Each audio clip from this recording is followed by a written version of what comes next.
If, like me, you missed this one in theaters, you can check it out now on Disney Plus, just in time for Halloween, of course. Let's talk about the new Haunted Mansion.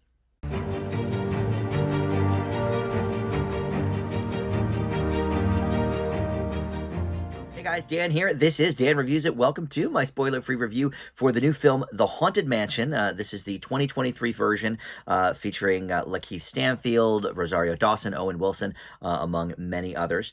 And this is on Disney Plus right now.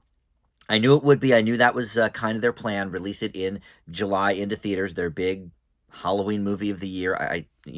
Look, it did not work for them 30 years ago when they did it with Hocus Pocus. They released that in the middle of the summer.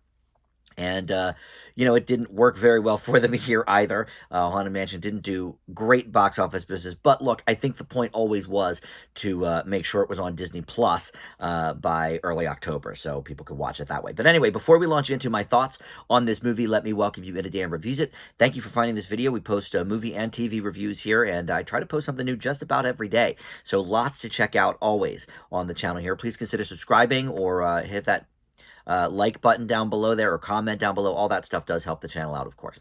Okay, so full disclosure, I've never seen the Eddie Murphy original of the Haunted Mansion, but I have done the ride several times at Disney, and I did catch the special that they did with the Muppets. Was that maybe 2 years ago? The Muppets Haunted Mansion, which, look, if you're going to go to the Muppet Well of such a well-known property, which I thought that special was a lot of fun, why are you then remaking the movie itself like a year or two later? It's a little bit confusing, but whatever, Disney is nothing anymore if not all about resurrecting their old titles until no one cares anymore. And so this could be another one here. All right. So anyway, like I mentioned, it stars Lakeith Stanfield.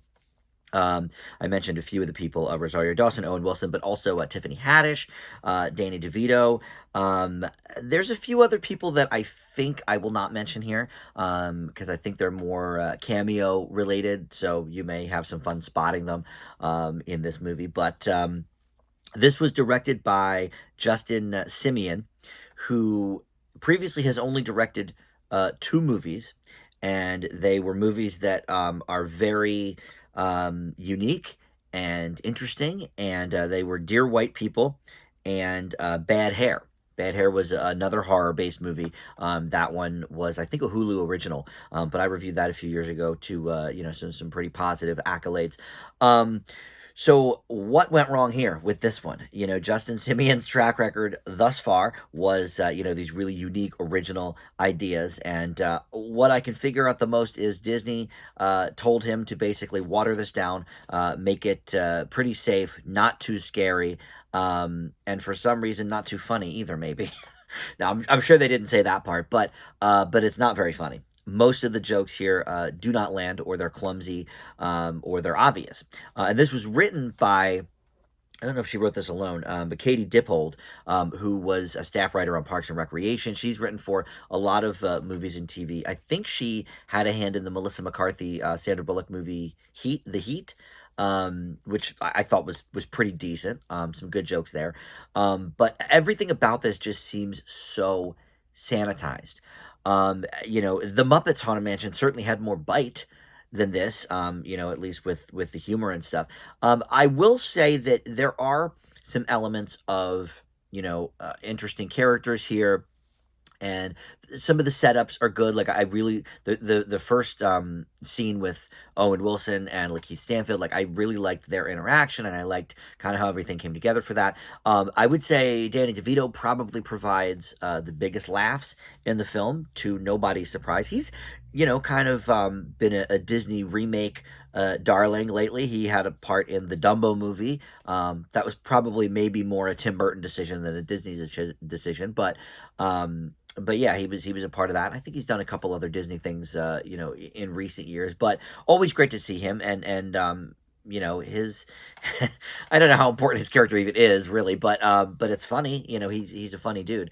But the biggest problem with this movie, well, other than how safe it is and sort of generic, but the ridiculous product placement. I don't think I've ever seen. Now, every so often there's a movie that comes along where it's like there'll be one product that you can tell, like, okay, these people sponsored the movie. And I'll point it out on occasion in my reviews if I really notice it. But this was like it was so bizarre. They must have had contracts with like 10 different companies. Oh, make sure you awkwardly put our thing, like Rosario Dawson talks about how she found the place on Zillow. Tiffany Haddish talks about how she got her pen and paper from CVS.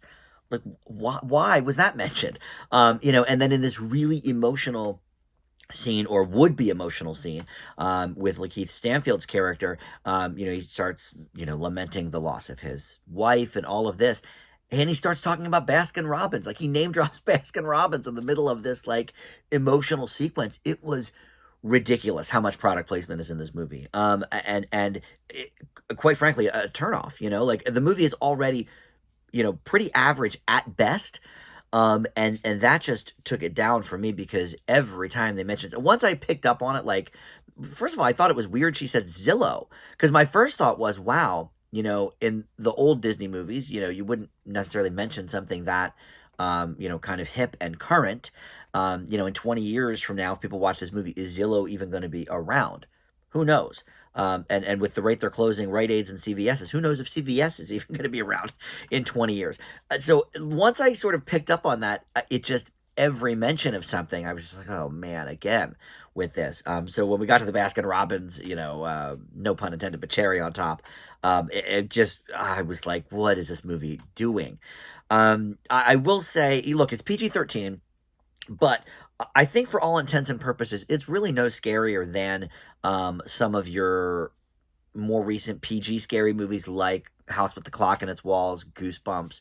I don't think it's necessarily scarier than any of those. I guess they probably wanted a PG-13 to get a slightly older crowd in, but I think this movie's probably fine for, 8 and up maybe, in terms of like the scary factor. There wasn't much of one.